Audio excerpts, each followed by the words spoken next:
Assalamualaikum warahmatullahi wabarakatuh. Selamat pagi, semoga sehat selalu.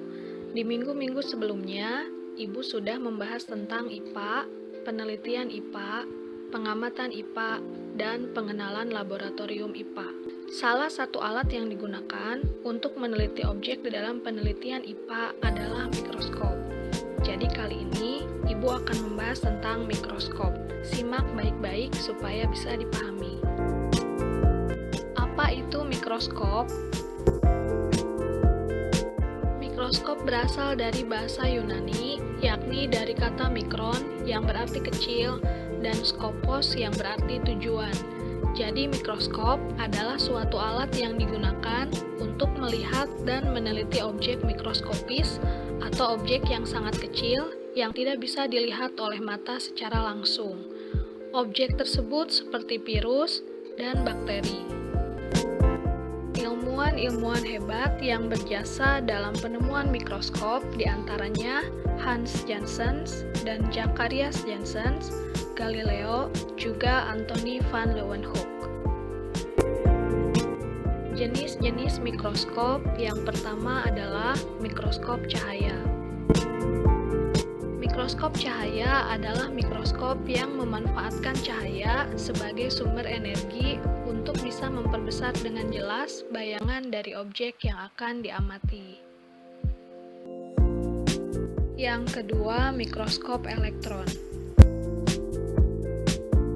Mikroskop elektron adalah mikroskop yang memanfaatkan elektron sebagai sumber energi untuk bisa memperbesar dengan jelas bayangan dari objek yang akan diamati. Selanjutnya yang akan Ibu bahas adalah bagian-bagian mikroskop cahaya monokuler. Yang pertama, bagian-bagian optik.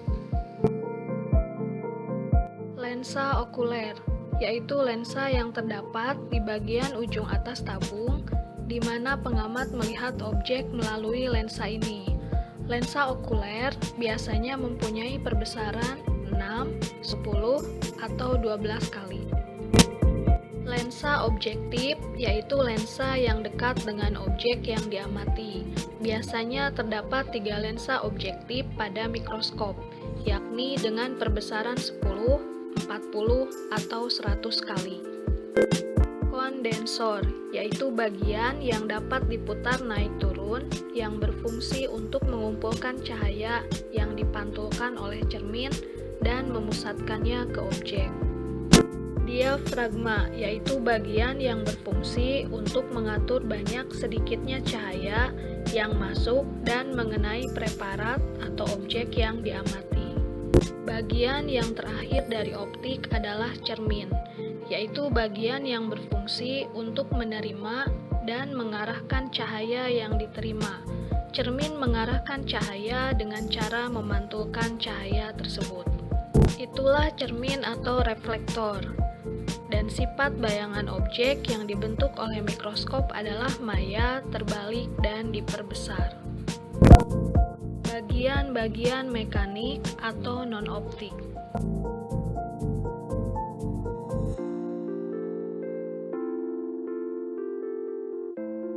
Revolver, yaitu bagian yang berfungsi untuk memilih lensa objektif yang akan digunakan. Tabung mikroskop, yaitu bagian yang berfungsi untuk menghubungkan lensa objektif dan lensa okuler.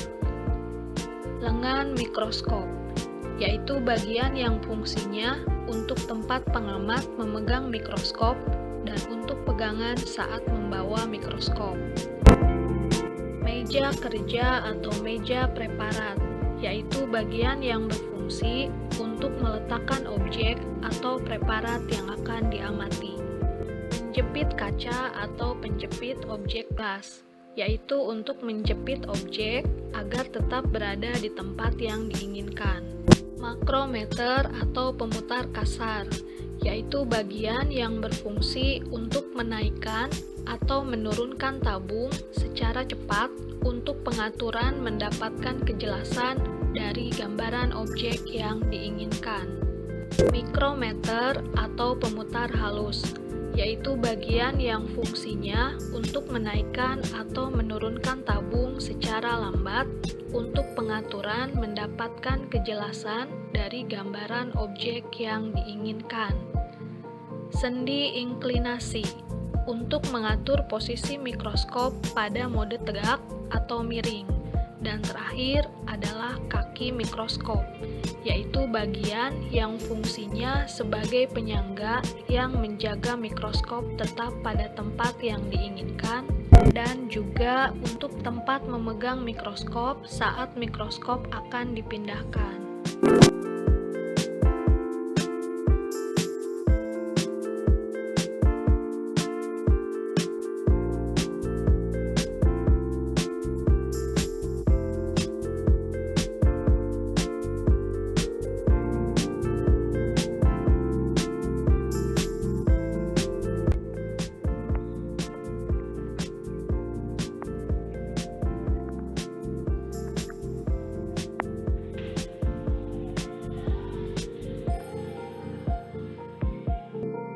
Demikian pembahasan dari Ibu tentang mikroskop. Semoga bermanfaat dan bisa dipahami. Sekian, terima kasih. Wassalamualaikum warahmatullahi wabarakatuh.